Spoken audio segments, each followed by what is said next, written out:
And good evening, baseball fans, and welcome to a brand new episode of the Bullpen Bulletin here on IE Sports Radio, your direct feed for all that is sports. We have a ton of baseball to get to tonight, but of course, before we do anything, I have to introduce my awesome co-host back for another week of craziness and baseball mania. He is, of course, also the co-host of our Neutral Zone show, which is in its busiest time of the year, so I'm glad he's able to make time for baseball as well. And of course, if you're a fan of the network, you've seen him on so many other shows, and he is sporting a lovely San Diego Padres Oh, hat yeah. this evening as well. It is Freddie B. Good evening, sir. Hey, good evening, Mike, and thank you for that kind and courteous lead in there for me. Yes, my hands are tied. I'm so busy with everything, going on right now with the NHL and their push to the playoffs. We have 1 week left in the regular season, and then baseball is now in full stride. We've had one full week of games now. Every team has had their home opener, including today. The Rays reopened Tropicana Field with a W. That was awesome to see. And that's worthy of this button, I think, right here. A little bit of applause for that. Yeah, it's great to see the Rays in the Trop, and also great to see a little selfishly, I gotta say, Cedric Mullins, former Baltimore Oriole, hitting the first home run in the Trop since 2024. So a bit ironic that it's somebody who probably plagued the Rays a little bit for several years there in Baltimore, but. That's great for them to be back in Tropicana Field for sure. So like I said, we've got a ton of baseball to get to. Real quick, if you are a fan of the show or a fan of the network in general, please do follow us on X. You can follow yours truly at IESR_DMV, and you can follow Freddie at FreddieB_sports. And with that, let's get right into it with our current score update. It is Monday night, so baseball is happening. Pretty jam-packed evening as well. I think we got 13 games on the slate, which still feels a little bit heavy for a Monday, but I mean, hey, it is the schedule. It is what it is. We already have 3 finals in the books. Must have been pretty early games here, but we had the Rays, speaking of which, in their home opener in Tropicana Field, beating the Cubs 6-4. The Royals beating the Guardians in Cleveland, so that's an impressive win for them, 4-2. And we had the Reds shutting out the Marlins 2-0. The Reds are off to a hot start. I guess you could say they are red hot. Okay, red hot. We're going to move on that one. Yep. Let's see. We also have the Padres beating the Pirates 5-0. That one in the bottom of the 8th. We have the Cardinals beating the Nationals 5-3 in the top of the 8th. We've got Orioles and White Sox. Orioles leading that one 2-0. That one in the middle of the 6th. Red Sox and Brewers tie. Boy, do the Red Sox need that game ever. In the bottom of the 6th. Dodgers, that's just rude to the Blue Jays, 9-1 in the middle of the 6th inning. We have the Tigers and Twins. Twins actually beating the Tigers 5-3. That one in the 5th.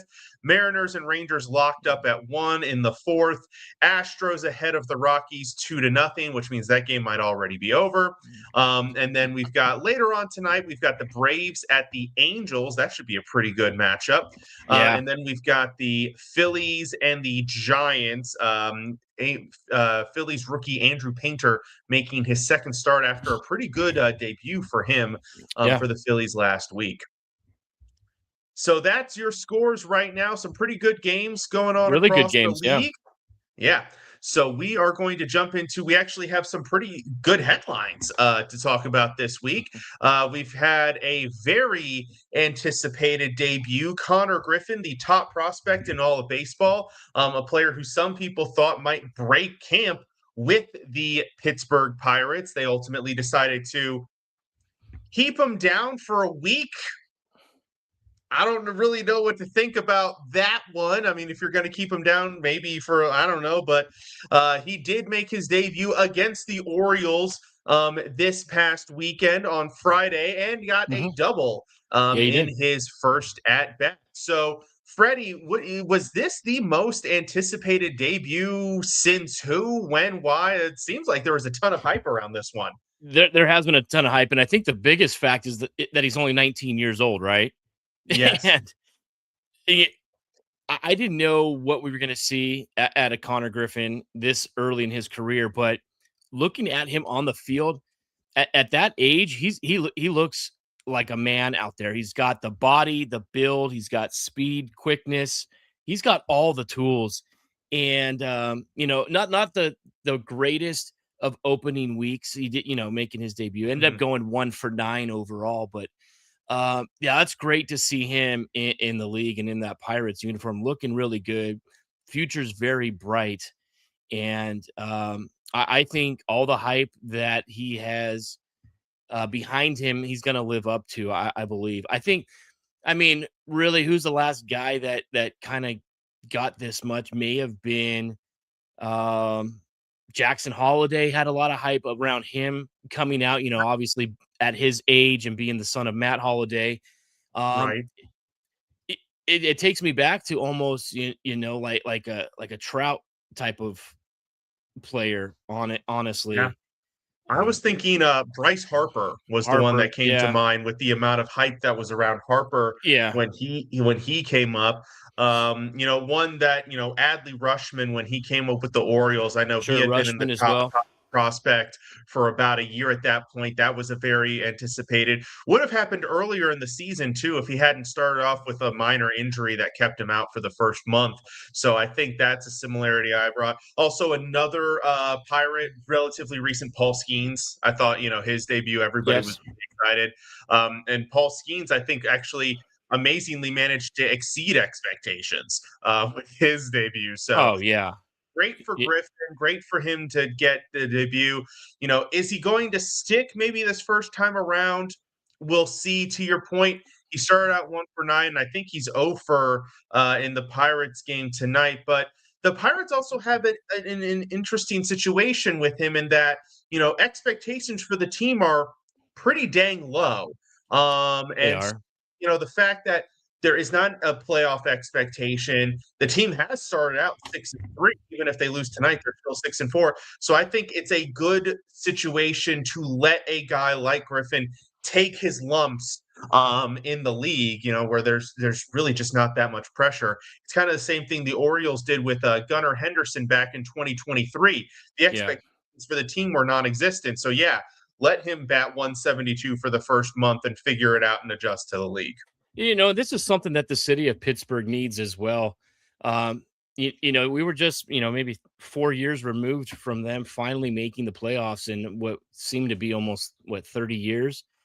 And Mm-hmm. they were really hot. And then they get O'Neal Cruz, and you think, oh shoot, the Pirates are going to be a wrecking force in the NL Central. And then it didn't pan out. Obviously Paul Skeens, he's going to be a fixture there. Hopefully, they'll be able to get a contract structured for him so they can keep him around. But this is really good. I think the excitement is back in Pittsburgh. And obviously when you win games, that's always going to be the number one thing for them is can they, get some wins out there in Pittsburgh? Right.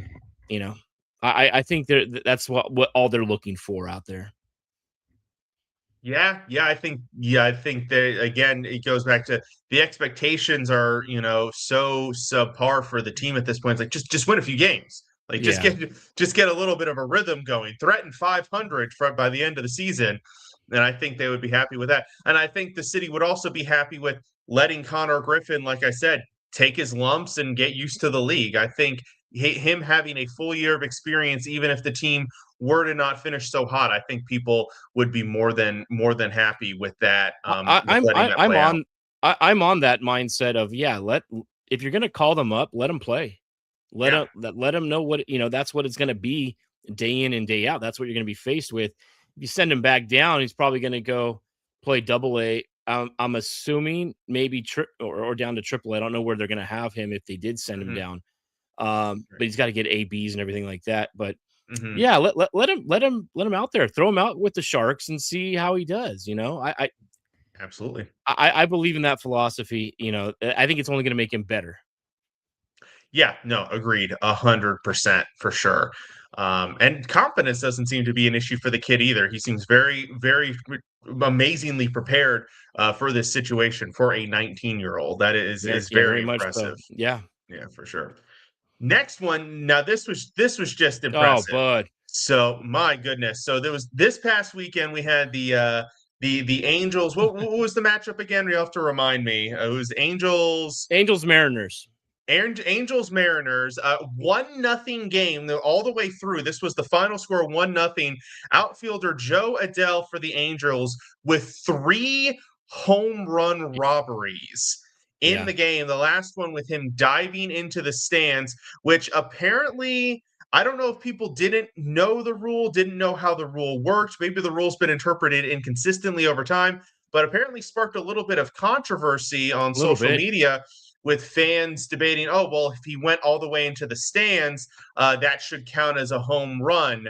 That's not what the rules say, but that's what people were saying. Now, I do know that if you are a fielder and you leave the field of play on like a foul ball, because this happened in, I think, a spring training game or a game recently, where the players got to advance because the ball did leave the field of play. Now the out still stood because the player caught the ball.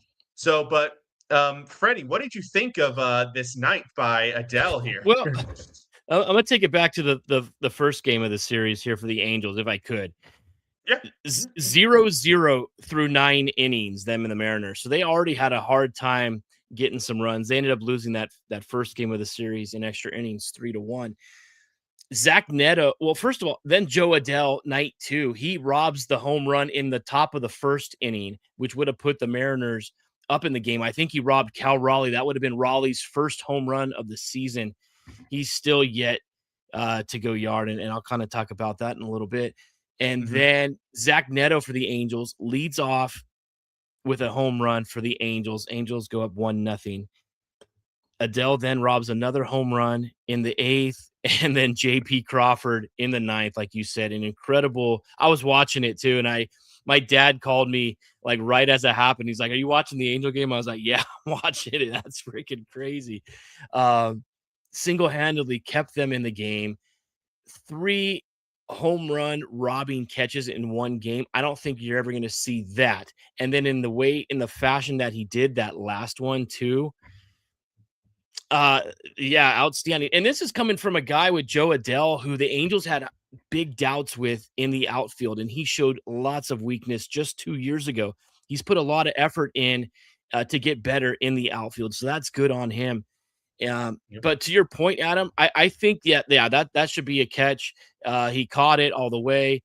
The iconic picture from the girl, I'm missing out on her name, who got him from the backside with his hands up and the field of play in the background. That video and photo has gone as one of the most iconic Angels photos they've had in quite some time. But yeah, really good stuff right there. Absolutely. And, and speaking of franchises, we just talked about Pittsburgh, who had been down in the dumps for a while. For the Angels, I think, any excitement like that is good excitement, especially when it highlights, a win as well, which is, it's always good for them as well to get some wins. And 5-5. So not a terrible start for the Angels there. No, not at all. Not at all. And tonight they've got Jose Soriano going up against Chris Sale, both guys with an under 1 ERA. Soriano yet to give up a run this season, so I'm interested to see how the first place Braves battle, coming into Anaheim without Mike Trout. Yeah, absolutely. We'll get to Trout. He's part of an unfortunate note we have to make in a minute here, but we're going to stay positive for just a little bit here because we had a record fall. Actually, I believe, was it yesterday? Tonight. No, it was today. Yeah. The record fell in that Guardians game earlier. Third baseman Jose Ramirez became the Cleveland franchise record holder for games played. Now, keep in mind, folks, this you have to understand how magnanimous about this is. The Cleveland franchise goes all the way back to like the 1900s, like before the 1910s, 1900s, going all the way back. Like, for example, the previous record holder was Terry Turner, who was with the team from 1904 to 1918. So like that's this is one of the long-standing storied franchises of the league. But this is not the only record that Jose Ramirez holds. I don't know if you happen to have a couple of them written down, Freddie, but he is the only player in franchise history with at least 250 home runs and 250 stolen bases. Okay. He is the franchise leader in extra base hits. Wow. 729.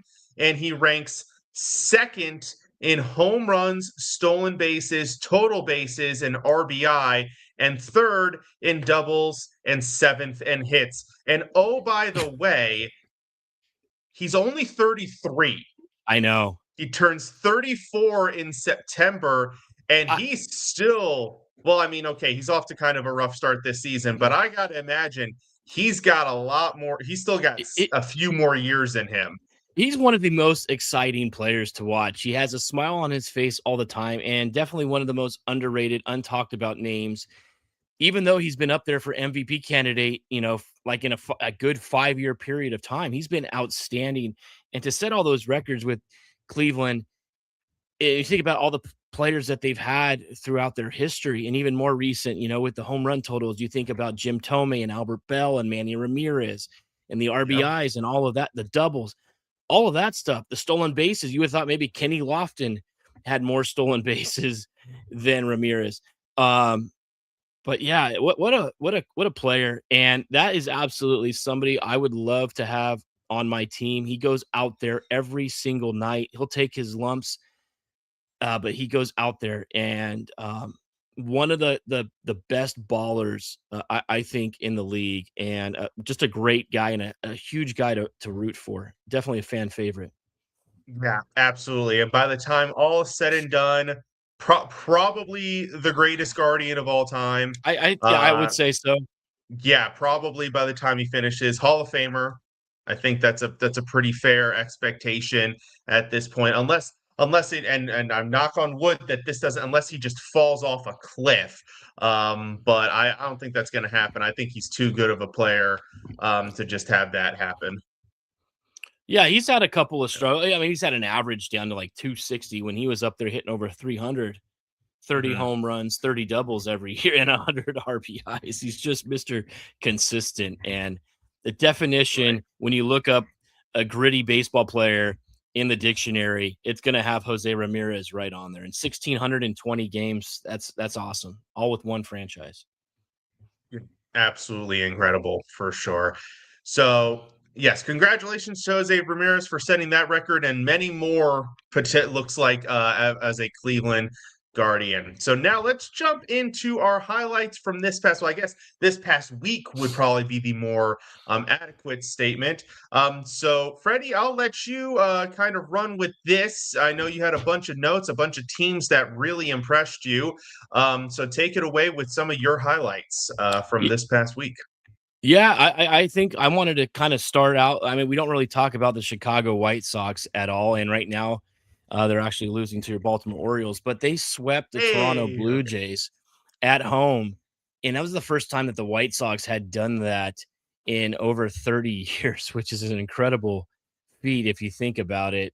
Going that long without a series sweep over the Blue Jays, and the Blue Jays are a team that are maybe they have.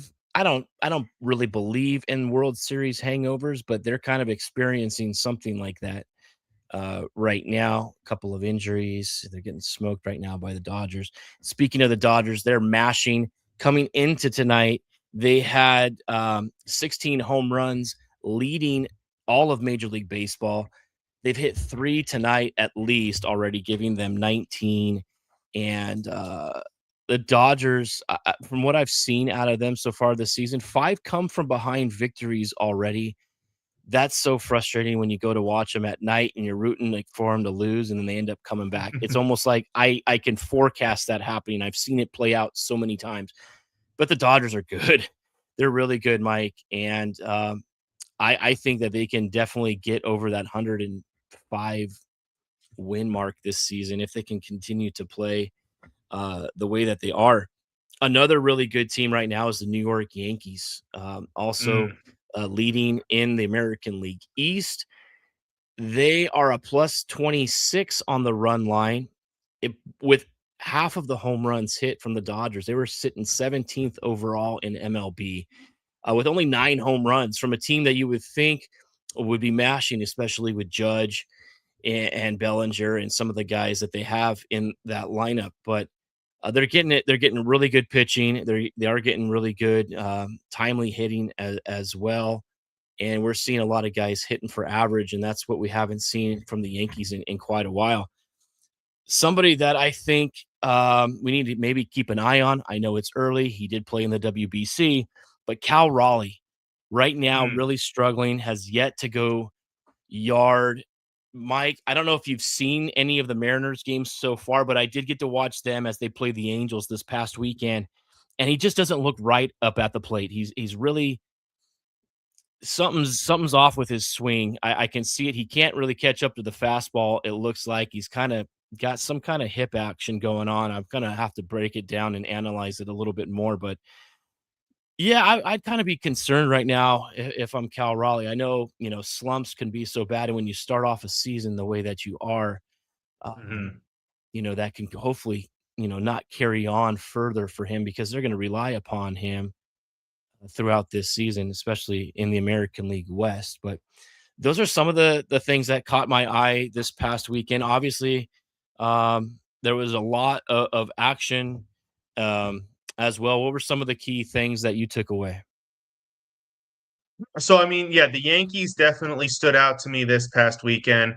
The Pirates have won 5 in a row. I think that streak looks like it's probably going to end tonight against the Padres, but a pretty strong week from them in correlation with the Connor Griffin call up. The Reds we talked about, red hot.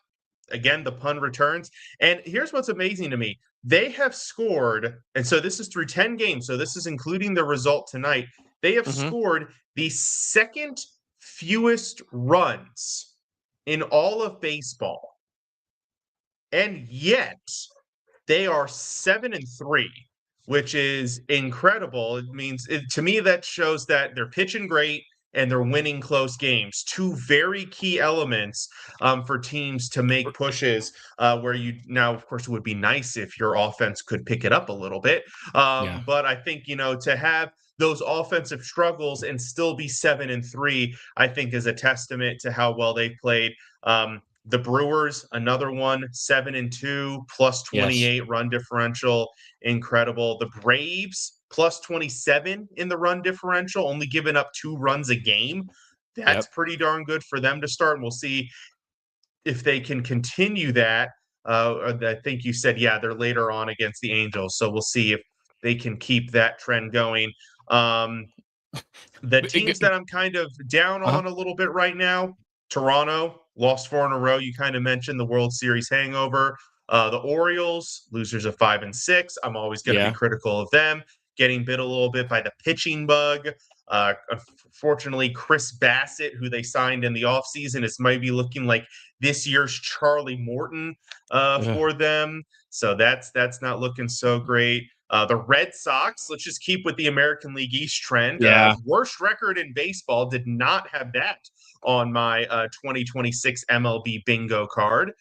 So hopefully, like I said, really important for them to pull out that win against Milwaukee tonight, if at all possible. The Athletics are disappointing me a bit. Obviously, I had them doing much better. They're at 3-6 to start. So those were some. Go ahead. Sorry, I think the A's are going to be a little bit better. And did you happen to catch those new yellow gold Sacramento jerseys that they unveiled on Saturday? It's going to be their new theme this year. They're going to wear those. Those are sick. I think the best way I can describe that, it was an interesting color combination for sure. I did like it, and all the fans in attendance that day got a replica jersey as well. So they're really pushing that Sacramento up there on the A's. I think they'll be okay. Brett Ricker's starting to hit the ball. Shane Langelier's starting to hit the ball. Both of them kind of started out a little slow, but Yeah, what's going on with the Red Sox? I was able to watch some of that series because they did play against my Padres. I don't know, man. They just don't. I don't have. I don't see a lineup with them that is going out there every night with a chance to win. And I thought they were going to be a And lot better. it's just they haven't gotten the consistency, I think. And also, I mean, I've noticed some like their defense hasn't been great. I mean, Willie Abreu's been good in right field, but I think they've had some inconsistencies in other areas, and the pitching as well. Like for example, Brian Bello tonight.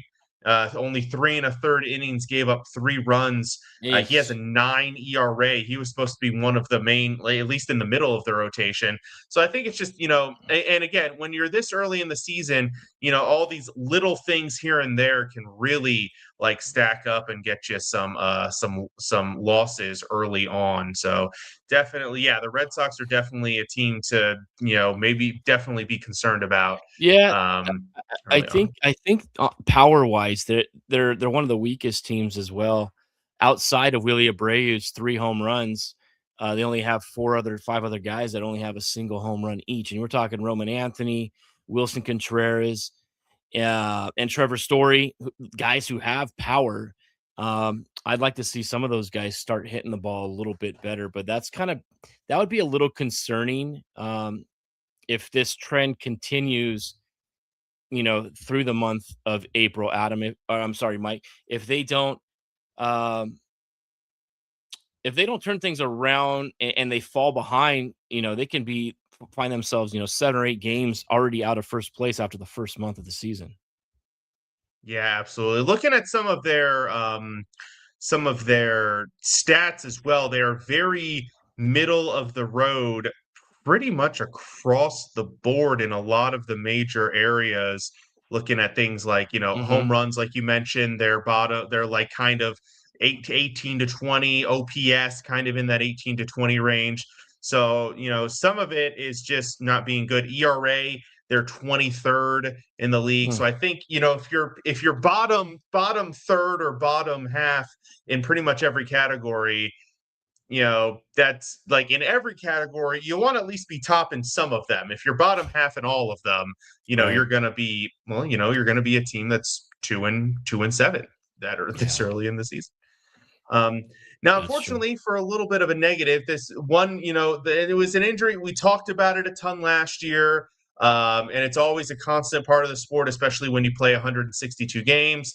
The injury notes, it was a recurring topic last year. This year, especially this past week, I thought opening weekend it was pretty good. Most everybody avoided any injuries, but now some are starting to creep up. What are some of the heavy hitter ones that you have seen early on here? Well, hitting this one close to home with the Angels, Mike Trout taking a pitch off the hand yesterday. Left the game early.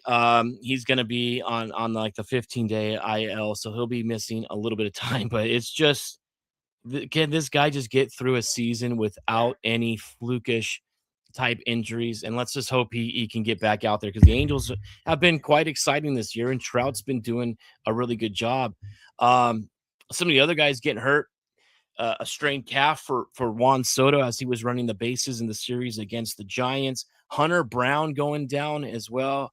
Some arm stiffness, I believe it was, as well as Justin Verlander. He'll be missing a couple of starts. Mookie Betts for the Dodgers, an oblique strain. He'll be out for a couple of weeks as well. And then Alejandro Kirk, a big player and a big part of the Blue Jays team, going out with a broken thumb. So I believe he's going to have surgery on the thumb. So I don't know exactly how much time he's going to be missing, but at a Blue Jays team that's kind of struggling out of the gate right now, you don't want one of your, main guys to go out this early. Yeah, no, absolutely. And man, I gotta tell you, my heart broke a little bit when I saw the Mike Trout hit by pitch. I know he's dealt with so many of those issues, so many injury issues the last few years. to have something like that happen. Like, if it's a play, where you're, playing hard in the field or, running the bases, something happens, you're putting your heart and soul into it, and it happens, that is. But to get hit any injury from getting hit by a pitch, that's gotta just be that extra little bit of salt in the wound, because that's something that you virtually can't control. It's almost unavoidable, no matter how much padding you have on too. Yeah, I mean, you can wear the protective. Maybe he starts coming out with a protective pad over the top of the hand there, or starts coming out in a full body bubble suit at this point. Full body. But yeah, that's crazy. Hey, funny story here. No injury here, but Pete Fairbanks of the Marlins, he's the closer for the Marlins, right? Yep. Made his third career start yesterday, and he started that game so he can attend his wife and going through labor and delivering their child. So good on the Marlins for getting him out there as well. I didn't check and see exactly. They get the applause. How I didn't see how his stats were. I'm sure he just went out there and probably threw an inning. But good on them, and congratulations to them and their family as well. So the Fairbanks family won, and that's awesome. Absolutely. Congratulations. By the way, I meant to play this when I mentioned the Orioles earlier. This is how they're making me feel as an Orioles fan this early in the season. That's how I was feeling through the first couple series for the Padres, and now they won again tonight. That's 3 in a row. They're starting to hit the ball. Machado hit a homer over the weekend. Merrill hit a homer. Machado. They're putting it together, and Nick Pivetta with a great pitching outing tonight, and they do have the #1 bullpen in all of baseball. So, and to touch on that, Mason Miller, 54 strikeouts, I think it is. I have that pulled up right here. Give me 1 second here. I took this one just before we went on. 53 strikeouts in his last 24 regular season games, which is a major league record. That is insane. I thought you were going to say 54 strikeouts in his last 53 batters faced. Oh, it's something that only he would pull off. Oh yeah, his strikeout ratio is at least two out of the 3 outs. Yeah. I would say over his career. I mean, phenomenal pitcher. So far this year, through 4 games, 4 saves, 4 for 4, clean on that. 11 strikeouts in 13 outs. Okay. 15 total. Is that right? Am I seeing that right? 15 total batters faced. Yes, 15 total batters faced. He struck out 11 of them. That's like those crazy old school stats that people say about, like, like a Walter Johnson or like a Greg Maddux or like some of the Sandy Koufax, something that some of those guys did. Oh, with that ratio, absolutely. I mean, now if he can continue this throughout the season, let's just say he racks up 40 to 50 saves and has a sub 2 ERA, high strikeouts, that could be talk of like a Cy Young type of candidate. It being could that be dominant depending on the other pitchers. There has been one closer I can remember, and it's probably happened another time, that had a serious shot at the Cy Young, and it was an Oriole, Zach Britton, during his best season. I think it was 2014 or 2015, but he got into that conversation by having like a .69 ERA. I think he gave up 4 runs in 50 appearances that year or something. It was some absolutely absurd number. He finished 4th in the Cy Young. And I think, there are certain situations, and depending on how, the other pitchers, because obviously the starter pitchers, they go more innings, they have more opportunities to impact the game. But I think if you have a year where like nobody's really had an amazing year and you have a reliever who is putting up numbers like Mason Miller is currently, or maybe somebody who did like what Zach Britton did, or even what like Aroldis Chapman did last year for the Red Right. Sox. Yep. Like, I think they should at least be in the conversation. I would like to see, hopefully, he just gets through this season, no injuries, and we'll see where his stats line up at the end of the year. But I think that could be something that we can look at as possibly happen if he can continue this run of dominance that he's had. Yeah, because I can tell you, and I'm sure you've experienced everybody who has rooted for a team who at some point in time has had an elite closer. It's a lot more relaxing when you go into the ninth inning up one, knowing that you have that guy coming out to finish it for you. Where like Yeah. of those one-run games, he's gonna take care of it 9 times out of 10, and you're like, It, sweet.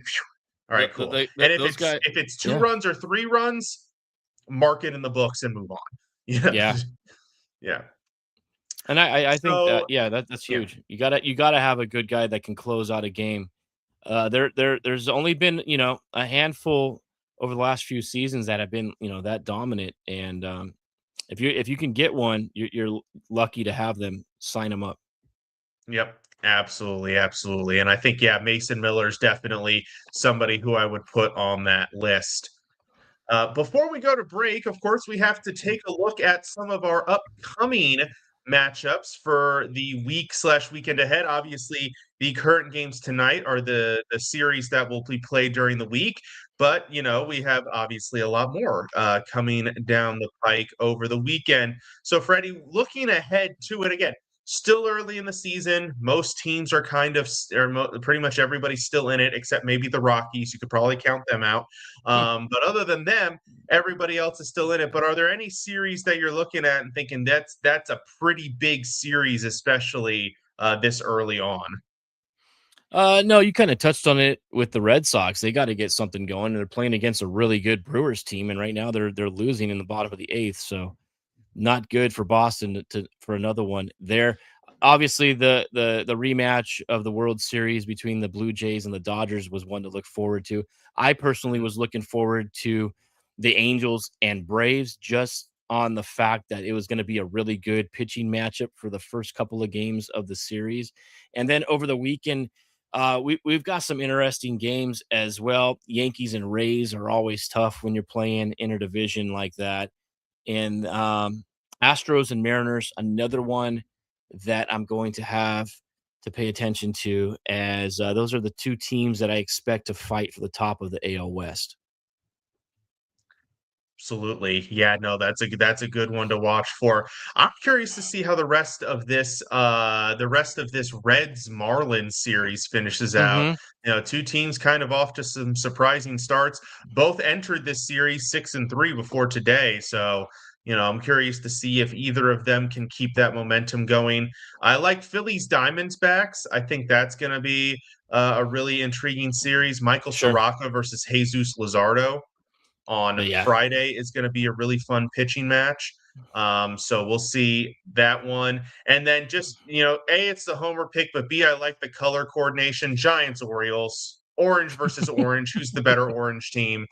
That'll be fun. And then Yankees Rays. I feel like you Yeah, might have mentioned that one, but I did. Yeah. Yankees Rays, that's definitely going to be a big one. And the Rays at home as well, getting to really get to enjoy that the air conditioning and the dome, and the familiarity of the place as well.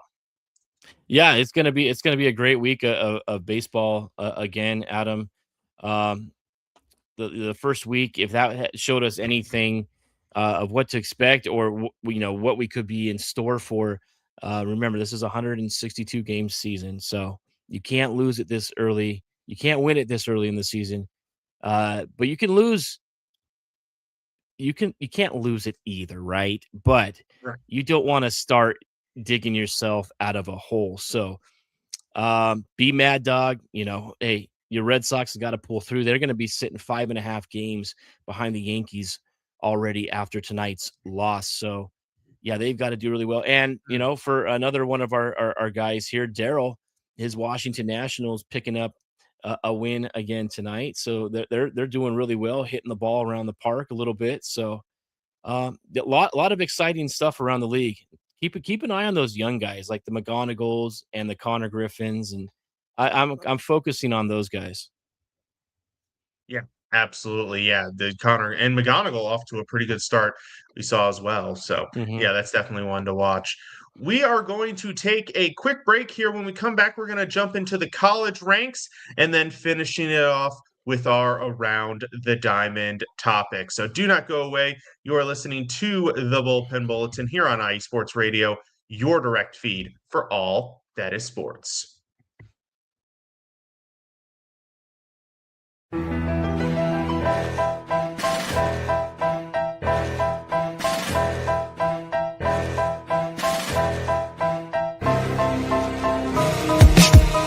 For the last 10 years, IE Sports Radio has been bringing you amazing content ranging from interviewing legendary athletes, coaches, and other authorized media personnel to building tailor-made shows dedicated to all major sports cities around the country. Make sure to follow us at IE Sports Radio on X, Instagram, Facebook, TikTok, and YouTube to keep up with the latest in sports and with all of our shows. Also, make sure to check out our daily updated website at iesportsradio.com. At iesportsradio.com, you can see our daily show schedule and check out all of our show pages with personal bios to learn a little bit more about each of our awesome hosts.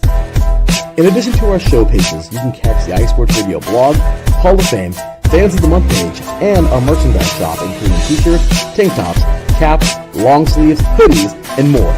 For now over a decade here at IE Sports Radio, we've continued to be by the fans, for the fans, and we thank you all for your support and for making IE Sports Radio your direct feed for all that is sports.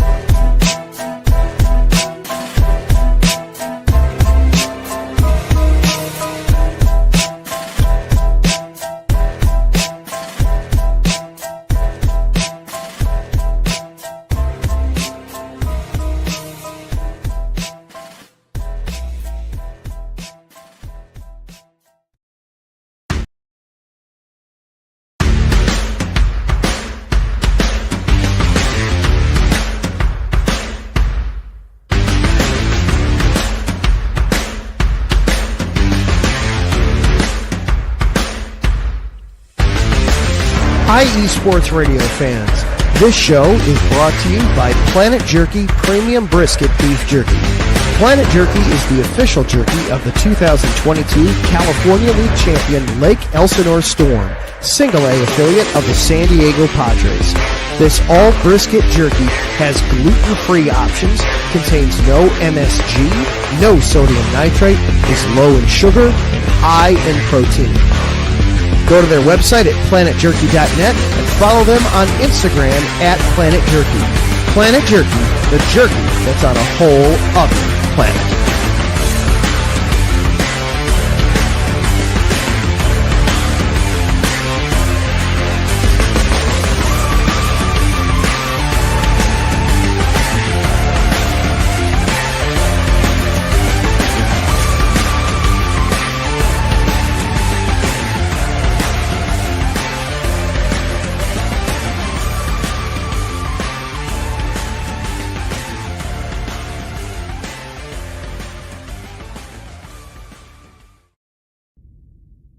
Rise and shine. It's 4 a.m. The stars are still out. The sun is beneath the horizon, but it's time to punch in and go to work.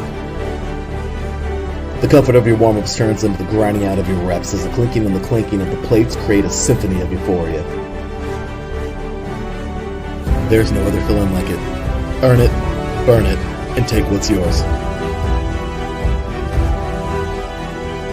IE Sports Radio has proudly partnered with Vital Apparel, a brand that not only fits great, but also promotes and donates to mental health research. Use our code IESR to get 15% off their comfortable and inspiring gym wear and help them on their amazing journey to support mental health. Go hard, take part in your iron therapy, and be strong. Because when your mental health is as strong as you are, there's no telling how far you'll go.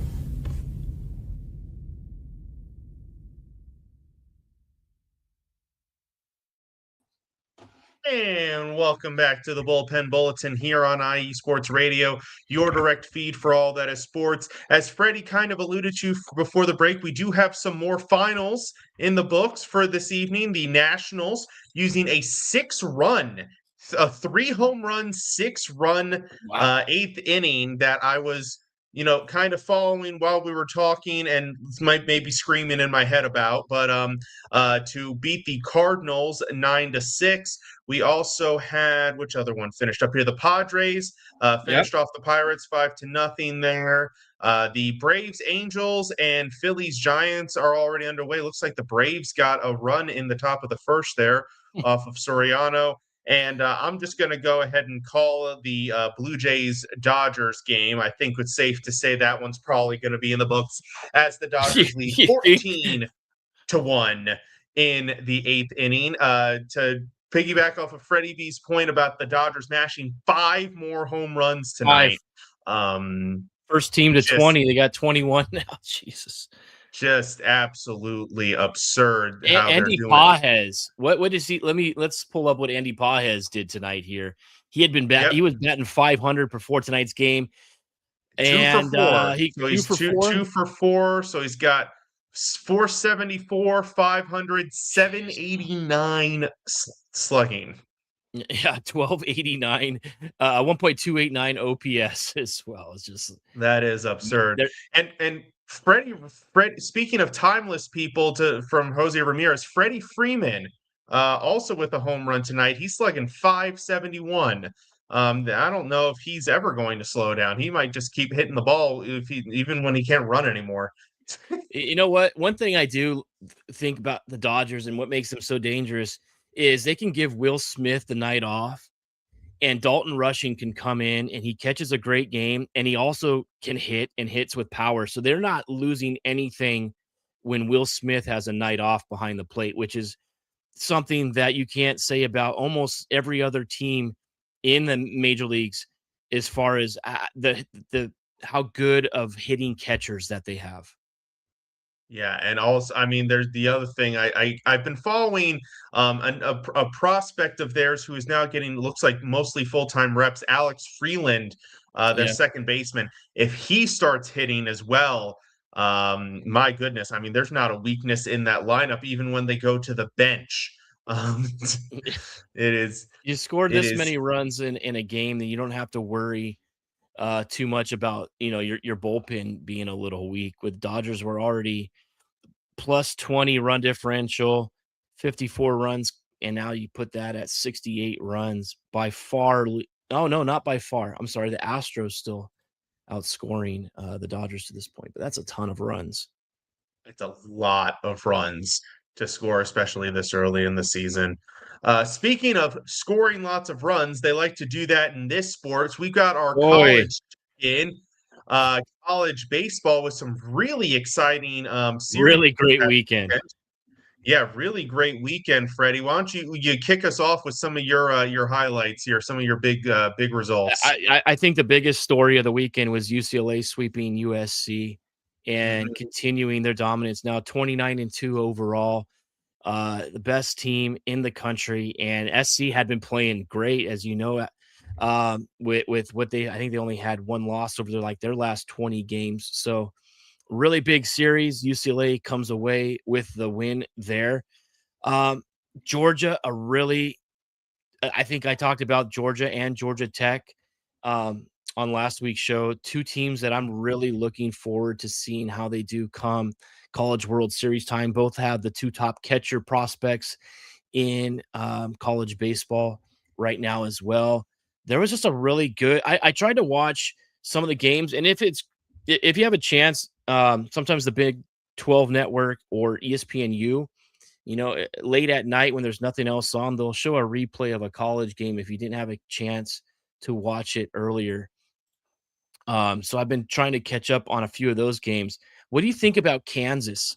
Kansas has scored 73 runs over their last 6 games, and a big sweep over Houston, starting to make their way possibly into the talks of the top 25 maybe next week as well. But just an overall great week of games Mike, what caught your attention? Well, definitely, Georgia sweeping Mississippi State. That was a huge one. Top 5 matchup. I'm honestly amazed that they only moved Georgia up one spot off of that. Yeah. I think it Yep. easily could have made the argument for them jumping Georgia Tech and Texas, not UCLA. They were never going to jump UCLA as long as UCLA won. So that was a big one. Florida State taking 2 of 3 from Virginia, pretty big for them. Yes. They got a little bump up to 5 in the rankings. So that's great for them. And right behind them, of course, ACC rival North Carolina. Alabama getting a big jump up as well. Big jump. Oklahoma, that was a huge one for them. Sucks for Southern Cal because I felt like they were a little maybe underrated, being 27-3 and still ranked number 12. So it stinks for them that they double their loss total going up against the UCLA and drop a little bit in the rankings. Of course they would drop, but Yeah. you argue them maybe being ahead of Virginia, maybe being ahead of Coastal Carolina. I think there are still arguments to be made there. UCF, Big mover. Jump up from their series win over West Virginia. I don't know. I feel like, don't get me wrong, great series win. Going from 23 to 12, though. I was thinking the same thing. And Yeah. they had like their series was like football scores in that one. But oh, yeah. Yeah. Sure. West Virginia came in at rank number 13, and Central Florida takes just 2 out of 3 out of the series, but they move up that many spots. I don't know what they showed to prove that, we're that deserved that big of a jump. There's a lot of teams in the mid-10s, like, okay, like jumping Oklahoma, fair, jumping West Virginia, who they just beat, fair, but putting them over USC, Virginia, I don't know, that felt like a bit generous. But I mean, look, it all gets sorted out in the end in the tournament. So, at the end of the day, That's if right. you're a pretender. Hey, did you catch any of I put it in the notes as well, and I saw highlights. There was a game this weekend. It was Tulane against Memphis, and I think it was like the second inning. And Tulane laid 5 bunts down. I think 3 of them were consecutive at one time. Ended up scoring 3 runs in the inning, but they were bunting to get on base. They were bunting to sacrifice. They were bunting to squeeze a run home. And you don't see that too often. But why stop a good thing when you can't stop it defensively, right? I mean, right. I mean, obviously, if you're a fan or whatever, like, come on, just hit the damn ball. But who's to say you can't bunt every at bat? Right. I mean, look, if the other team can't stop it, then if it ain't broke, don't fix it. Can you imagine if an MLB team decided to just go out there and just bunt? Yeah. Would you be wearing one in the ribs? Probably. Oh my God. Yeah. Probably by the 3rd bunt, I imagine, or like maybe by the time if they bunt a run home and there's a base open, I imagine that next guy is getting 96 in the small of the back. Gosh.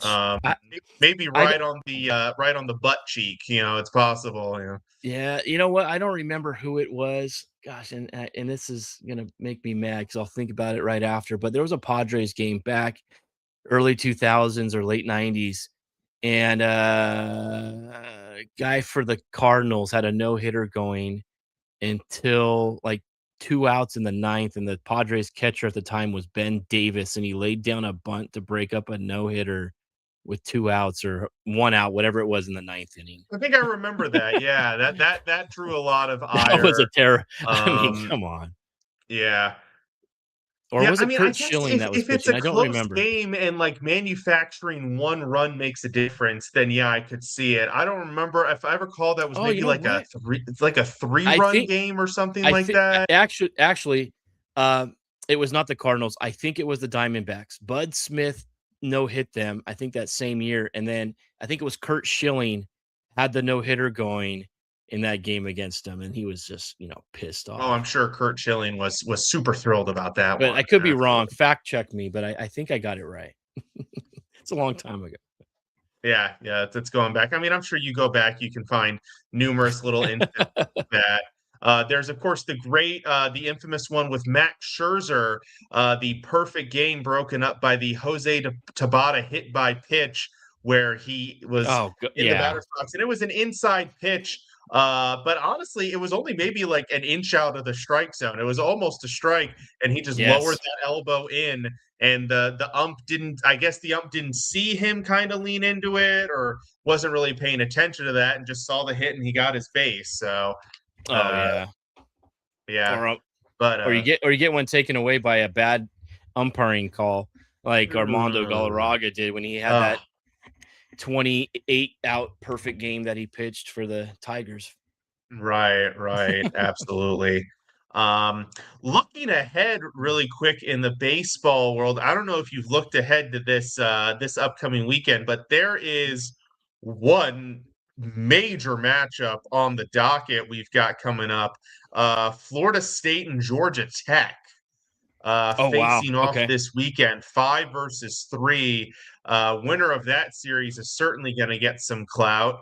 Loser might not even drop that far, in all honesty. That's a pretty big one. Also, Texas A&M. That's a really good matchup. That's top 20 right there. LSU and Ole Miss. Now, this is ironic because neither LSU or Ole Miss were ranked before last week. They went up into the rankings to 24 and 25, and now they play each other. I thought that was a really funny one there.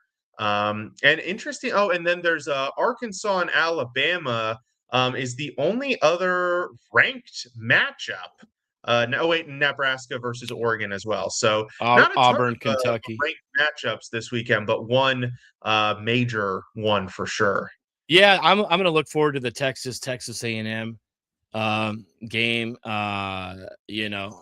The two rivals, SEC baseball. It's going to be a great series right there, and I wouldn't be surprised if Texas A&M takes maybe 2 out of 3 of that series, maybe bumps Texas down, and then let's just say Georgia Tech takes 2 out of 3 against Florida State. Georgia Tech could be moving up to number 2 in the country, but I'm going to focus a little bit on Georgia and Florida. Florida just played their way out of the rankings this past week, and Georgia, one of those hot teams that I have been focusing on as well. Georgia needs a big series here, and they can, I don't know when does Georgia play Texas? Has that matchup already taken place? Let's see if we can spot it on the schedule here. We got Florida coming up. Not in the regular season. Not in the regular season. No regular season matchup, Georgia and Texas. Okay. Too many teams in the conference. You can't play everybody, I guess. That sucks. Yeah, no, absolutely. Yeah, the remaining SEC. And by the way, folks, it is already, we are only a month and a half away from the end of the college baseball regular season, which is absurd to think about. But yeah, they've got Florida, Arkansas, Ole Miss, Mizzou, LSU, and Auburn as their remaining SEC games. So yeah, there's some good teams mixed in there as well. UCLA has a fairly light schedule. I think they got Rutgers and Minnesota coming up, 2 teams that are just barely over 500 in the Big Ten, but both on the road. So that'll be those interesting games. You never know what can happen when you go play a cold game out in New Jersey against Rutgers, and your players aren't, used to playing in those temps. I don't know what the weather's going to be like, but that's a series that watch out. UCLA could be a sleeper one right there. They can come out and get you if you don't pay attention. Yeah, absolutely, for sure. Now let's jump over to the women's ranks here, where we had another good slate of games this past weekend. The rankings have not updated yet, so we'll have to wait and see how those play out with some of the results. Big one, Alabama beating Texas 2 out of 3. Texas was number 1 entering that series, so Alabama will definitely get a nice bump up there. I believe I saw, Texas Tech swept BYU, so I figure with Texas losing 2 games, they're probably going to be up to number one. But what were some of the other results that caught your eye, Freddie? The Florida Mississippi State was a good series. Florida taking 2 out of 3. They're in the top 10. They were ranked number 7. They may stick around there. They may jump up a little bit there. Arizona State, who was ranked 23rd, lost 2 out of 3 to Kansas.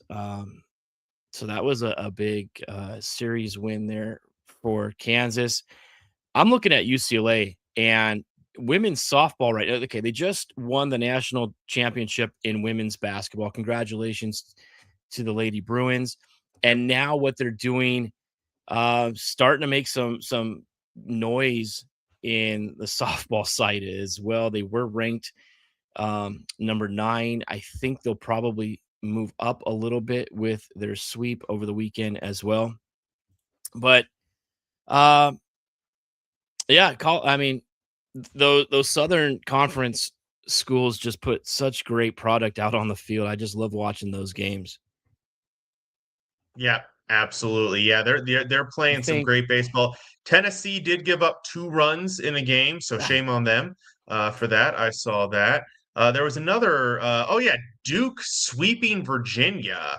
That was a pretty big one. Duke coming into that matchup ranked 19. Virginia was 17. Yeah. So pretty good win for them. Virginia 17 at 31-3. Some of these rankings, they're a little bit crazy to me. How Virginia was 31-3. They're 17th. Texas A&M 24-11, ranked 2 spots ahead. I know. It's got to be strength of schedule that they. For sure, or something like that. Something. Yep. But I would expect we see Texas Tech definitely take that number 1 away from Texas, and possibly Alabama maybe jump Texas as well, and maybe they swing into number 3. Maybe Texas drops to 4. Yeah, I could see that. I think Oklahoma sticking at 2 behind Texas Tech being number 1. Yeah, I think that would be a fair result there. And then Bama 3, Texas 4. I don't think that would be egregious. I'm trying to find who was number 5. Nebraska. Nebraska sweeping a 500 Rutgers team. I don't think is going to phase anybody for the rankings there. So that's probably your top 5.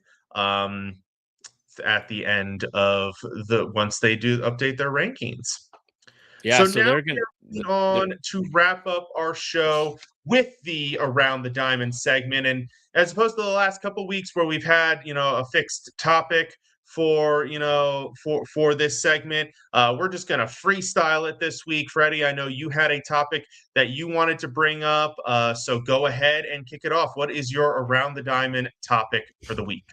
Around the diamond topic right now, and I'm going to still focus a little bit on the ABS. We've talked about it over the past couple of shows, and another rough weekend for umpire Ron Kolpa. 23 missed calls in the game. The Marlins and Yankees, 15 of those calls were going against Miami. They challenged and overturned 6 of them, and that kind of brings to the question, Mike, if these calls are so outrageous, 23 missed calls, you only get 2 challenges, and you really have to pick and choose kind of when you want to use them, right? Unless you get on a streak and these are, obvious balls and strikes that are missed, you kind of have to save them. You would think, why don't they go and challenge every one? But no, because you're going to need that challenge later on in the game, I'm sure.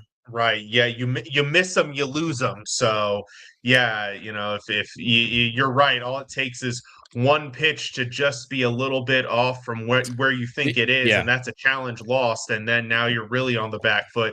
We saw that hurt the Orioles in one of the Pittsburgh games. They were out of challenges in the 9th inning, and there was a ball that was in the strike zone called a ball. And then the next hit, the guy hit the walk-off single. So, you've already seen it. What happens when you do blow your, your challenges, how it can bite you.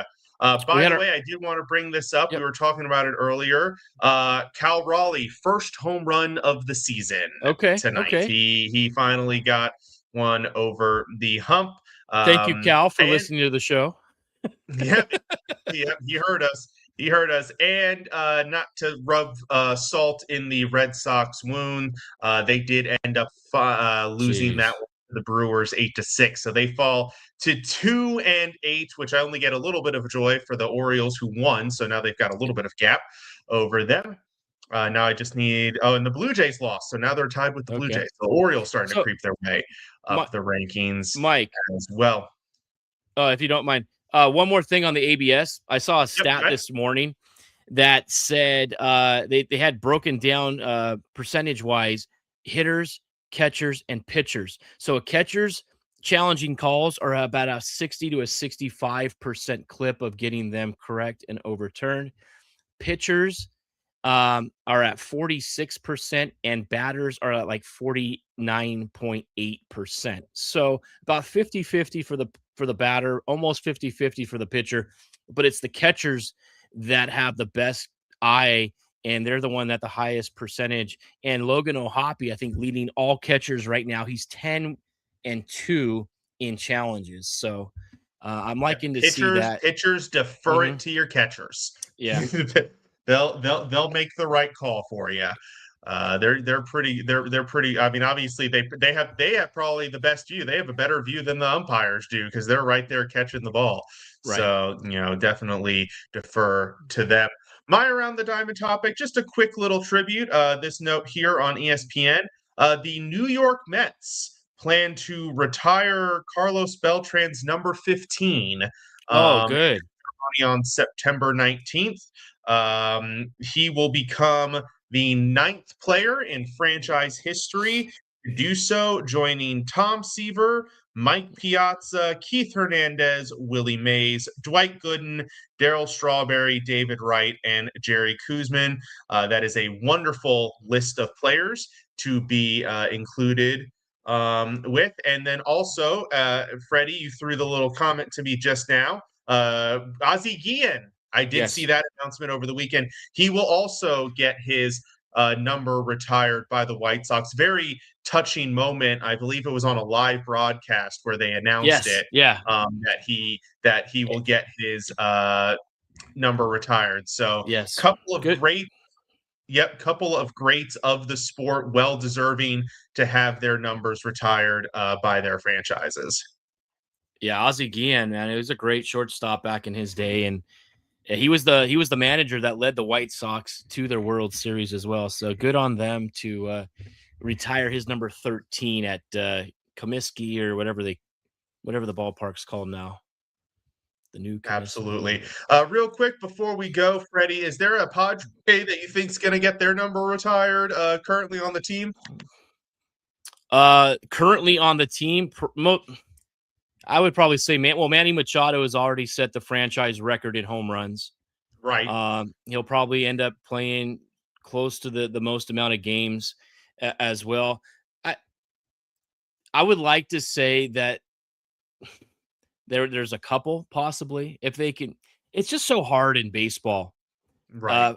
To get your number retired, you have to be, with your team for quite a while, and obviously produce. Stat wise, I would love to see like Tatis get his number up there as well, but I would say Manny, if anybody it's gonna be him that gets his number retired. That's on the current roster right now. Maybe Jackson Merrill someday. That would be fantastic as well. Speaking of Manny Ramirez, Manny Machado. Did you see the controversial play? I believe it was yesterday's game. In which Contreras, I think it was, threw down to first base, back to Machado, who was going back to first. He sticks his foot up in the air and deflects the ball and was able to take second base. Now, what is your take on something like that?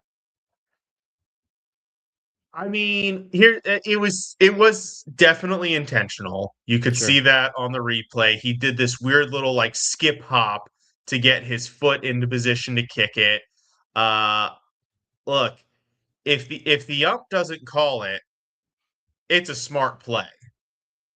if the ump does call it, then, oh, why did you do that? Now you're out. But yeah, I kind of see the logic, because if you just let the ground ball go, the you know there th- you're probably in trouble.